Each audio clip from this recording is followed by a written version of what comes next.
Hello friends. അപ്പോൾ നമ്മൾ ഇന്ന് ഈ വീഡിയോയിൽ കൂടി കാണാൻ പോകുന്നത് ഒരു കാസ്റ്റിലാണ്.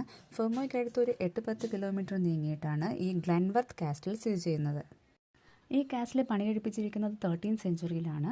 അതൊരു 18th സെഞ്ച്വറി ആയപ്പോഴത്തേക്കും അതങ്ങ് നശിച്ചു പോയിട്ടുണ്ടായിരുന്നു. അതായത് ഇപ്പം കാണുന്ന ആ സ്ഥിതിയിലായിട്ടുണ്ടായിരുന്നു. ഇതുപോലത്തെ ഒത്തിരി കാസ്റ്റിൽ നമുക്ക് ഈ അയർലൻഡിൽ ഒത്തിരി സ്ഥലങ്ങളിൽ കാണാൻ പറ്റും. ഈ കാസ്റ്റിൽ ഞങ്ങൾ ഇതിനു മുന്നേ വന്നിട്ടുണ്ടായിരുന്നു. ഇതിപ്പോൾ അമ്മയും ചേട്ടനും വന്നിട്ടുള്ളത് കൊണ്ട് അവരെയും കൂടി ഒന്ന് കാണിക്കാമെന്ന് വിചാരിച്ചു. ഒരു പ്രാവശ്യമൊക്കെ നമുക്ക് ഈ കാസ്റ്റിൽ വന്ന് കാണാം. അല്ലാണ്ട് പ്രത്യേകിച്ച് നമുക്ക് എപ്പോഴും വരാനായിട്ടൊന്നും തോന്നത്തൊന്നുമില്ല. ഞങ്ങൾ വീട്ടിൽ നിന്ന് ഉച്ചയ്ക്കാണ് ഇറങ്ങിയത്. അതുകൊണ്ട് തന്നെ ഫുഡും കൊണ്ടാണ് ഞങ്ങൾ ഇവിടെ വന്നത്. ഇവിടെ വന്നിരുന്ന് ഒരുമിച്ചിരുന്ന് കഴിക്കാമെന്ന് വിചാരിച്ചിട്ടാണ് അങ്ങനെ ഫുഡായിട്ട് വന്നത്. ഞങ്ങളുടെ ഈ കുഞ്ഞു വീഡിയോ കണ്ട് ഇഷ്ടമായെങ്കിൽ ലൈക്ക് ചെയ്യാനും കമൻറ്റ് ചെയ്യാനും മറക്കല്ലേ ഫ്രണ്ട്സ്. അപ്പോൾ ഇനി അടുത്ത വീഡിയോയിലേക്ക് കാണാം. ബൈ.